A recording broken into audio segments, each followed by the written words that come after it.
Welcome back to Black Bear Forge.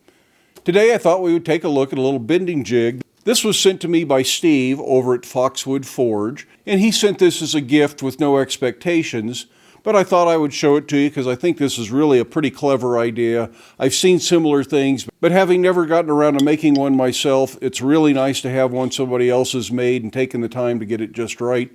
So I'm going to go heat some material up in the forge, and we're just going to try out the jig. I'm not really going to make any specific project. I'm just going to do some hook ends. I suppose we'll end up with a couple of finished S-hooks when we're all done, because that's probably what these are ideal for. So what these are 2 pieces of angle iron, one with 1 1/4 inch round bar on top, and one with 1 3/4 inch. And of course these could be made in various sizes, but this is what he says he finds the most useful. And in use you can offset these to adapt different size bars and different types of offsets, but then get a very exact bend as you bend. So I'm going to go heat some material up. We'll put a little curly Q on the end because I usually do that, and then we'll bend them in here and see what we end up with.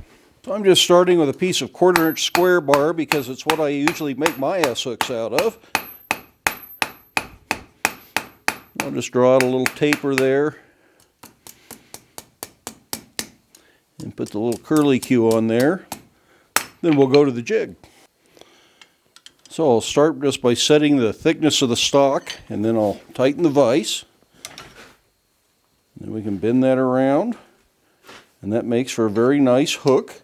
And because we've already bent one here and we know this is the right width, I'll leave it set there to do the next one.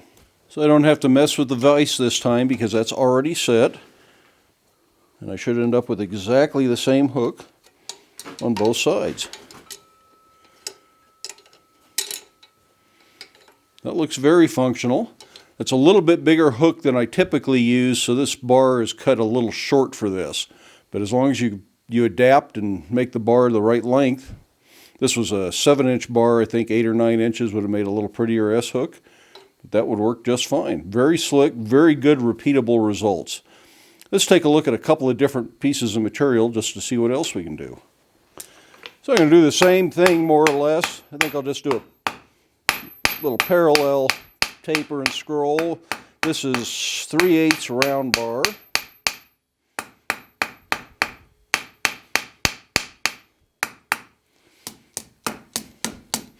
And if you move quickly enough, you can get into that jig before this cools off. But since I have to move the camera, I won't be able to do that.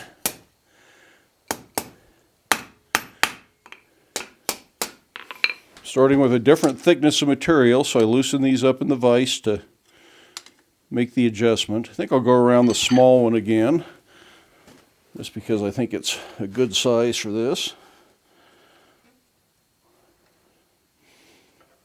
And there's another nice little hook out of 3/8 round bar. So once again, I'm going to make that parallel taper.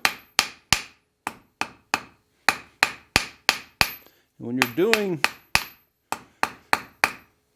S-hooks and bending these curly Qs, bend the second one towards the hook of the first one. And then when you bend the hook, it'll be on the opposite side where you want it. If you bend it on the opposite side first, then you end up with both hooks facing the same direction.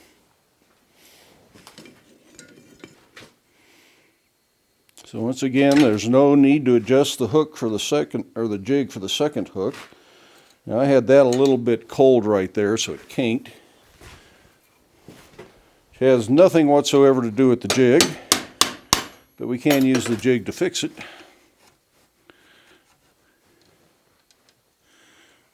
And I think that'll be just fine.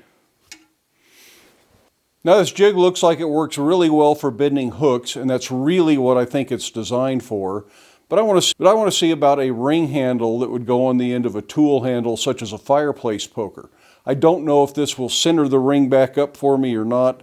That's something I usually do over the horn of the anvil. So if it just bends a nice clean ring, that's good enough. But if it also helps me center it, that's even better. So let's see what it does. Once again, I'll start with a little taper and a curl on this.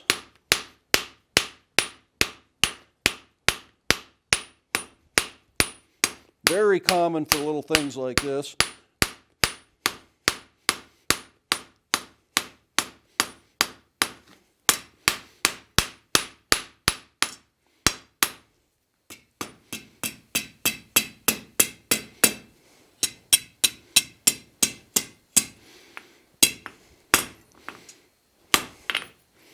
This time I think we'll bend around the larger size, and I'll readjust the jig just a little bit to make sure everything fits.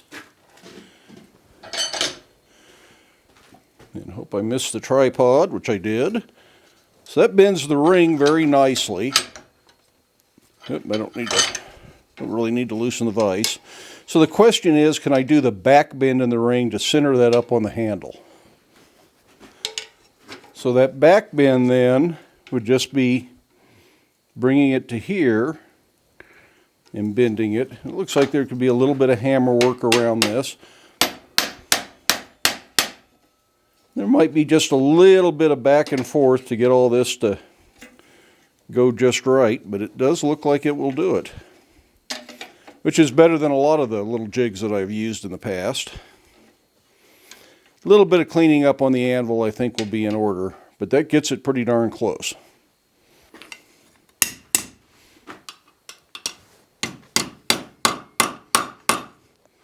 That really requires very little cleanup.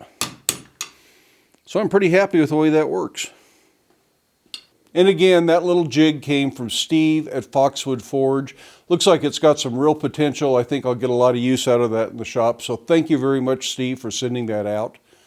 Now, I don't think Steve was expecting a review or a recommendation or anything like that, but I thought it was worth sharing that jig with you. So I hope everybody enjoyed looking at that.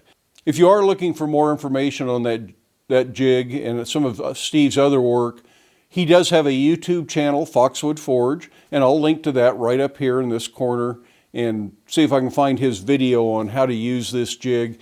And he may have more complete information than what I just looked at real quick there. He also has an Etsy shop, and he has these available for sale, so if you're interested, you can go there. For me, it would be money well spent to buy one instead of taking my time to make one. His price seems very reasonable, and I will link to his Etsy shop down in the description. Again, I don't think he was expecting a recommendation or promotion or anything like that. He just sent the jig as a gift, and I greatly appreciate that. However, if you are out there thinking about sending something that you want me to promote or recommend, I'm happy to do that, but the video will be an honest review of the product. If you send me something that doesn't work, that's what's going to show in the review. So make sure if you're sending something, it's something that works the way it's supposed to, and something that hopefully the other viewers will find useful. So be aware if you're out there making tools or have supplies for sale and you want to send them for a review, make sure it's worth the trouble. What I won't be doing is providing positive reviews or recommendations or marketing for tools that don't work. So I hope everybody enjoyed that video. Give it a thumbs up if you did. If you haven't done so already, I would love it if you hit that subscribe button. Then take some time, watch a few of the other videos, share the videos with your friends, then make time in your day to get out to your shop, make something, but stay safe, wear your safety glasses. We'll see you for the next one.